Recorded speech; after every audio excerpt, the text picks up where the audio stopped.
बिस्मिल्लाहिर्रहमानिर्रहीम। अस्सलाम वालेकुम। कैसे हैं सब? उम्मीद करती हूँ बिल्कुल खैरियत से होंगे, खुशबाश होंगे। अल्लाह ताला आपकी हमारी सब की परेशानियाँ, मुश्किलात, मुसीबतों को दूर करे। मैं आज स्टोर से थोड़ी सी ग्रॉसरी करनी थी तो गई थी स्टोर पे, और ये एक क्लिप रह गया हुआ था पेप्को का, वो आपके साथ शेयर कर रही हूँ। और स्टोर से तो मैंने धनिया पुदीना वगैरह ही चीज़ें लेके आनी थी, क्योंकि अफ्तारी के लिए जो कुछ बनाना था आज, वो चटनी और समोसे की तैयारी करनी थी मैंने, तो उस हिसाब से फिर अपनी ग्रॉसरीज करनी थी। तो यहाँ पे वही सेम चीज़ें थी पड़ी हुई पेप्को में। तो मैंने कहा कि चलें, ये आपके साथ छोटा सा क्लिप शेयर करने के बाद आपको बताते हैं कि आज अफ्तारी में बनाए हैं समोसे। 3 कप मैंने ले लिया मैदा, उसमें 2 छोटे चम्मच मैंने नमक के डाले हैं, 3 चम्मच ही मैंने उसमें बड़े खाने वाले चम्मच ऑयल के डाले, और 1 छोटी चम्मच मैंने अजवाइन डाली, और 1 छोटी चम्मच मैंने ज़ीरे की डाली। ये सारी चीज़ें डालने के बाद इनको अच्छी तरह से मैदे को फिर बाइंडिंग करनी है हाथों की मदद से। तो जैसे कि अब आपको साथ साथ नज़र आ रहा है, जैसे जैसे मैं चीज़ें डाल रही हूँ आपको बताती जाती हूँ। तो ये सारी चीज़ें डालने के बाद इसको, जो मेन है ना इसका जो मेथड आटा गूंदने का, वो आपने एक तो आटे को सख्त रखना है। आम जो रोटियां पकाने वाला आटा होता है उसकी निस्बत आपने इसकी डो को हार्ड गूंदना है। और जिस तरह अब आप देख रहे हैं स्क्रीन पे, जिस तरह के मैं हाथों की मदद से पहले ये सारे आटे में ऑयल को अच्छी तरह से मिक्स कर रही हूँ, तो आपने ऑयल को अच्छी तरह से मिक्स करना है।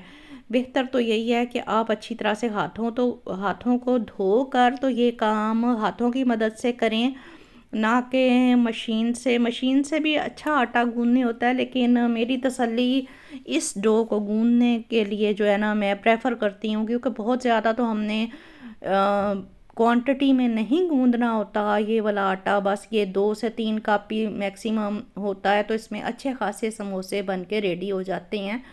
तो ये 3 कप में लगभग मेरा ख्याल है 25 समोसे बन जाते हैं। तो मैं अब इसको देखें बाइंडिंग कर रही हूँ, इसकी अच्छी तरह से मिक्स कर रही हूँ इसको।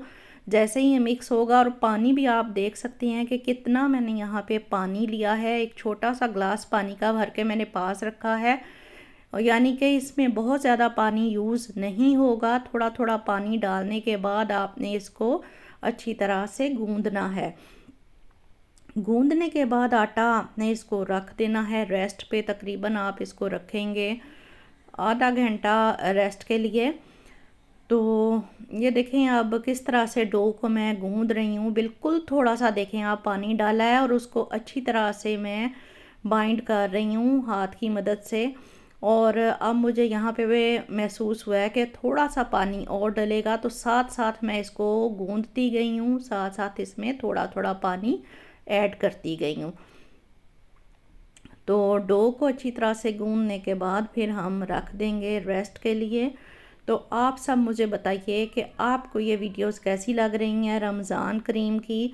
तो साथ साथ कोई अच्छा सा कमेंट भी आप दिया करें कि आपको क्या चीज़ पसंद आ रही है वीडियो में, और लाइक शेयर और सब्सक्राइब करना ना भूला करेंगे। तो हर वीडियो में ही मैं आपसे रिक्वेस्ट करती हूँ, तो वो मेरे बहन भाई जो बहुत शौक़ से देखते हैं, लेकिन उन्होंने, बहुत से लोगों ने अभी तक सब्सक्राइब नहीं किया हुआ, और बाज़ लोग वीडियोस को स्किप कर देते हैं, तो काइंडली आप, सिर्फ हार्डली 10 मिनट्स की तो ये वीडियो होती है, तो कोशिश किया करें कि कंप्लीट वीडियो को देख लें, क्योंकि हम लोग बहुत मेहनत से ये वीडियोस बनाते हैं।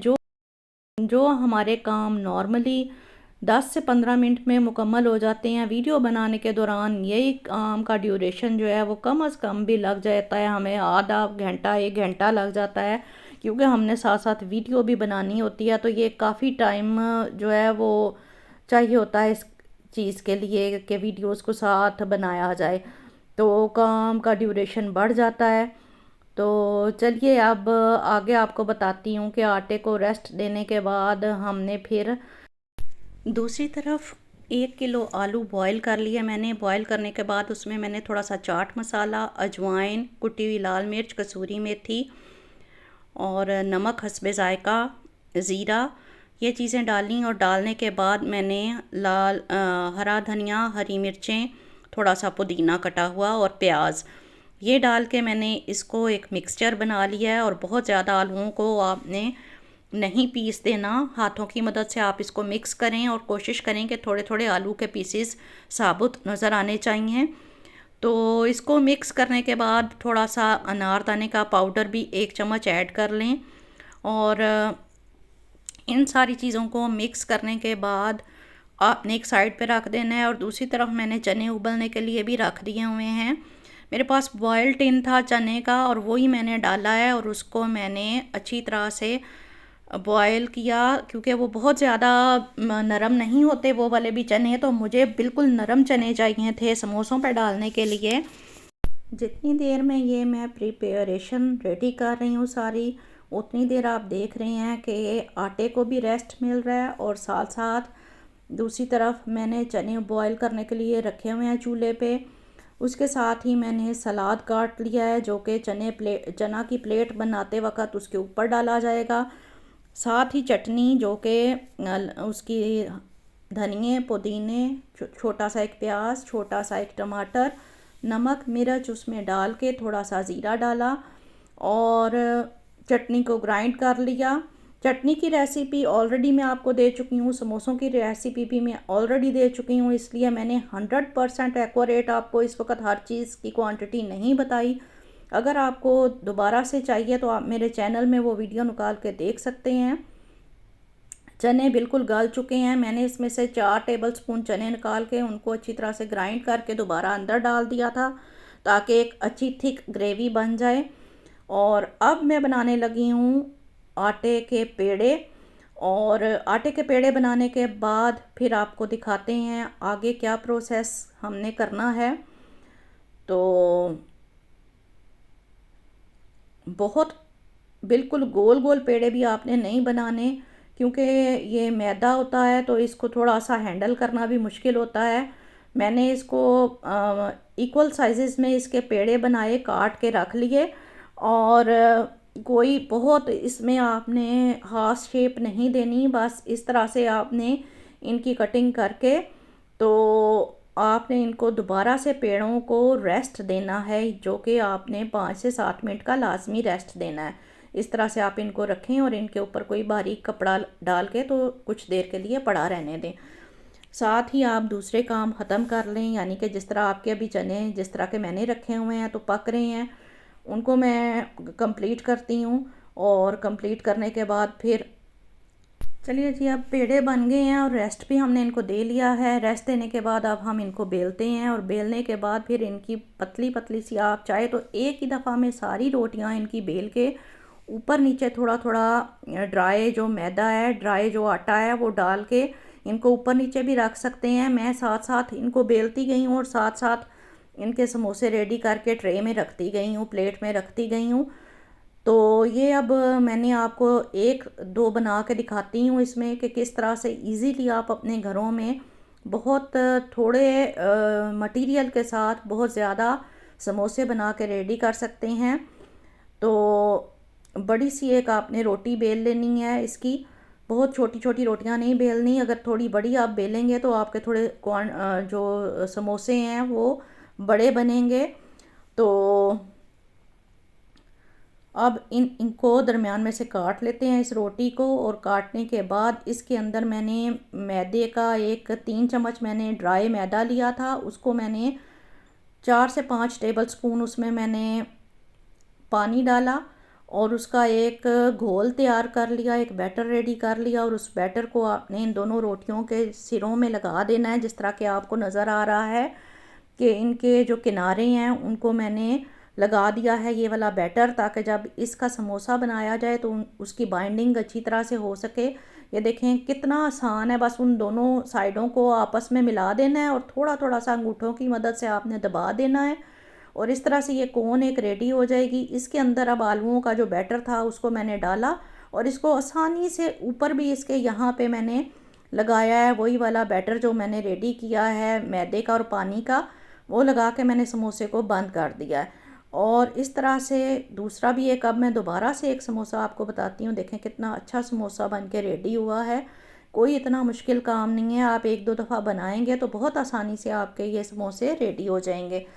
तमाम समोसों को बनाने के बाद मैंने एक प्लेट में रख लिया था और फिर मैं आपको दिखाती हूँ कि इनको अब किस तरह से फ्राई करना है। फ्राई करने के लिए मीडियम हीट पे आपने ऑयल को गर्म कर लेना है और ऑयल को बहुत ज़्यादा गर्म नहीं करना। अगर बहुत ज़्यादा गर्म ऑयल में आप समोसे डालेंगे तो ऊपर से वो कलर पकड़ लेंगे और अंदर से वो कच्चे रह जाएंगे। तो बहुत ही पहले आपने मीडियम टू लो हीट पे इनको समोसों को ऑयल में डालना है और जब ये 5 से 6 मिनट तक पकते रहेंगे उसके बाद आपने थोड़ी सी हीट को ज़्यादा करना है और इनकी साइड चेंज करनी है ताकि ये दोनों तरफ से एक सा इनको कलर आए। तो फ्राई करने के बाद समोसे अब हमारे पास, हमारी अफ्तारी तो रेडी हो चुकी है अल्हम्दुलिल्लाह। आप देख सकते हैं कि बहुत प्यारी सी हमारी अफ्तारी बन के रेडी हुई है। बाद में बच्चों के खाने के लिए मैंने रोल्स बना के रखे हुए थे चिकन के। मैंने कहा अगर बच्चों को भूख महसूस हुई तो वो रोल खा लेंगे, लेकिन समोसे एक कंप्लीट मील ही बन जाता है जब आप इस तरह से एक पूरी प्लेट समोसे की रेडी करते हैं। तो मेरा ख्याल है कि इसके बाद खाने की तो गुंजाइश नहीं रह जाती। तो बच्चों ने भी बस थोड़ा थोड़ा सा रोल पराठा जो मैंने बना के रखा हुआ था वो खा लिया था। तो इनफ था ये सब कुछ हमारे लिए अल्हम्दुलिल्लाह। साथ में फ्रूट वगैरह भी था पड़ा हुआ तो काफ़ी था ये। तो उम्मीद करती हूँ कि वीडियो आपको पसंद आएगी। काइंडली इन वीडियोस को लाइक शेयर और सब्सक्राइब कर दिया करें और दुआओं में याद रखें। बताइएगा कि आपको मेरी रमज़ान की प्रिपरेशंस कैसी लग रही हैं, कैसे आपके रमज़ान गुजर रहे हैं। थोड़ा सा एक छोटा सा कमेंट ज़रूर लिख दिया करें। चलिए जी, अब इजाज़त चाहती हूँ, मिलेंगे इंशाल्लाह नेक्स्ट व्लॉग में। अल्लाह हाफिज़।